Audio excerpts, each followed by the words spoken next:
Autism is a neurodevelopmental difference.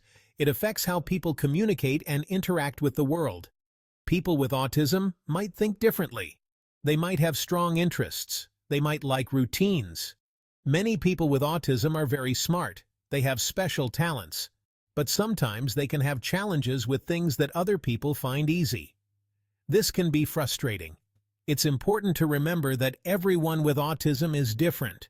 No two people are the same. It's like a puzzle. Each person has their own unique piece.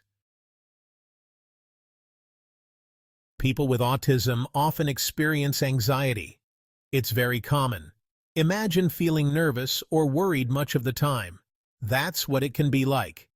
There are many reasons why anxiety is common in autism. Sometimes it's because the world can feel unpredictable. Changes in routine can be hard. Social situations can be confusing. Sensory overload is another big factor. This is when the brain gets too much information from the senses. Bright lights, loud noises, or strong smells can be overwhelming. Imagine being in a room full of flashing lights and loud music. It would be hard to focus or feel calm. That's what sensory overload can feel like for someone with autism. Some people are very sensitive to touch. They might not like certain textures or being touched unexpectedly. Others might be bothered by certain sounds, like the hum of a refrigerator or the scratch of a pen. These sensory sensitivities can trigger anxiety. It's important to understand and accommodate these sensitivities as much as possible. Anxiety can look different in people with autism. They might not always be able to tell you how they're feeling. That's why it's important to look for signs. Some common signs of anxiety include restlessness, fidgeting, avoiding eye contact, repetitive behaviors, meltdowns or shutdowns, and changes in sleep or appetite. It's important to remember that these signs can also be related to other things. It's always best to talk to a doctor or therapist to get a proper diagnosis. Section 5. Practical tips for managing anxiety. There are many things you can do to help someone with autism manage their anxiety. Anxiety can be a significant challenge, but with the right strategies, it can be managed effectively. One important tip is to create a predictable and structured environment. This helps the person know what to expect and reduces the stress of uncertainty. This means having routines and sticking to them as much as possible. Consistency is key. When routines are predictable, it provides a sense of security and stability. Visual supports can be very helpful. These can include charts, picture schedules, or written lists that outline daily activities. Use pictures or schedules to show what's going to happen next.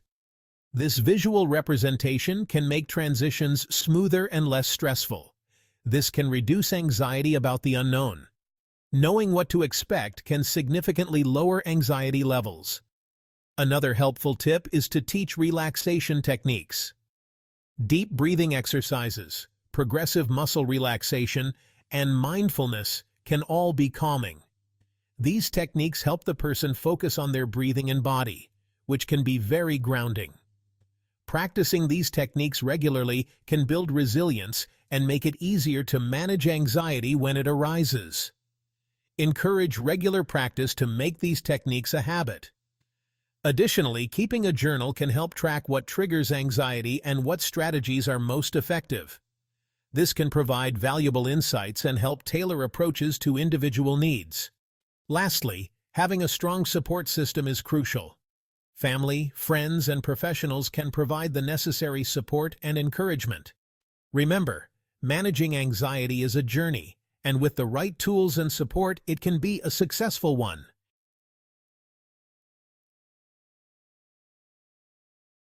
Section 6.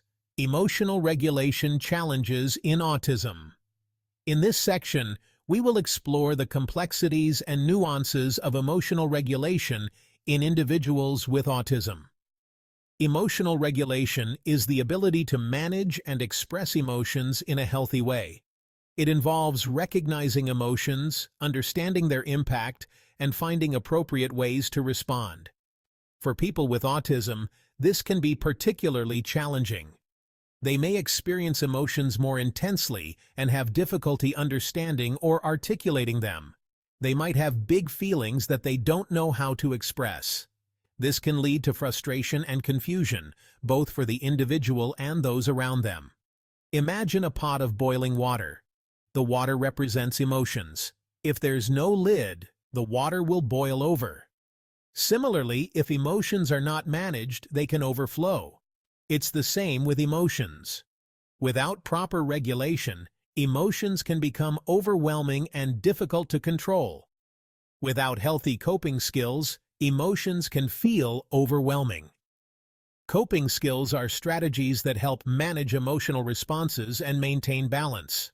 This can lead to meltdowns or shutdowns.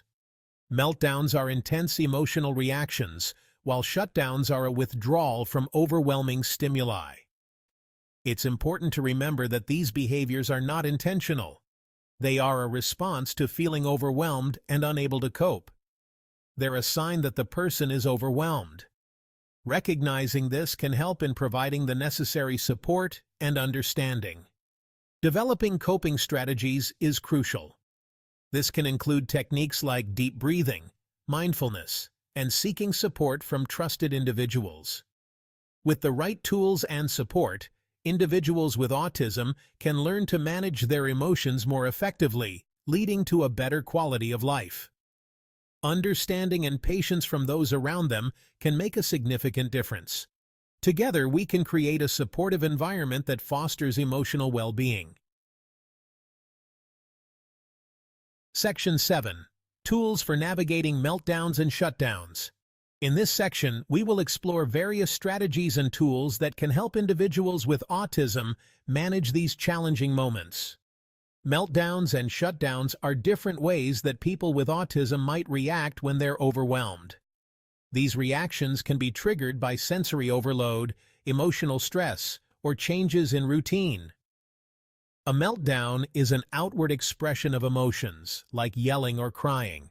It can be intense and may involve physical actions such as hitting or throwing objects. A shutdown, on the other hand, is an inward expression, like withdrawing or becoming non-responsive. The person may appear to be in a daze or completely shut off from their surroundings. During a meltdown or shutdown, it's important to stay calm and provide a safe space. This means removing any potential hazards and creating a quiet, comforting environment. Don't try to reason with the person or force them to do anything. Arguing or insisting on immediate compliance can escalate the situation. Just be present and offer support. Sometimes a gentle touch or simply sitting nearby can provide the reassurance they need. Once the person has calmed down, you can help them to process what happened and learn coping skills for the future. This might involve discussing what triggered the meltdown or shutdown and exploring strategies to manage similar situations in the future. Tools such as visual aids, sensory tools, and structured routines can be incredibly helpful. Visual schedules and communication boards can provide clarity and reduce anxiety. Teaching relaxation techniques like deep breathing or using noise-canceling headphones can also be effective in preventing or managing meltdowns and shutdowns. Remember, every individual with autism is unique, and what works for one person may not work for another. It's important to tailor your approach to the specific needs and preferences of the individual. With patience, understanding, and the right tools, you can help your loved one navigate these challenging moments and celebrate their progress along the way. Section 8. Building emotional literacy. Emotional literacy is the ability to understand and talk about emotions. It's an important skill for everyone, but it can be especially challenging for people with autism. You can help someone with autism build emotional literacy by teaching them about different emotions. Use pictures, books, or social stories to explain how emotions feel in the body. It's also important to validate their feelings. Let them know that it's okay to feel how they're feeling. Avoid dismissing or minimizing their emotions. Section 9. Seeking professional support. If you're concerned about anxiety or emotional regulation in someone with autism, it's important to seek professional support. A therapist can help the individual develop coping skills and learn to manage their emotions. There are different types of therapy that can be helpful, such as cognitive behavioral therapy, play therapy, or art therapy. The best type of therapy will depend on the individual's needs and preferences. Section 10. A hopeful message for a brighter future. Managing anxiety and emotional regulation in autism can be challenging, but it's not impossible. With understanding, support, and the right tools, individuals with autism can live happy and fulfilling lives. Remember to focus on the individual's strengths and celebrate their successes. Encourage their passions and interests, and most importantly, never give up hope. If you found this video helpful, please subscribe now for more content on managing autism and emotional well-being.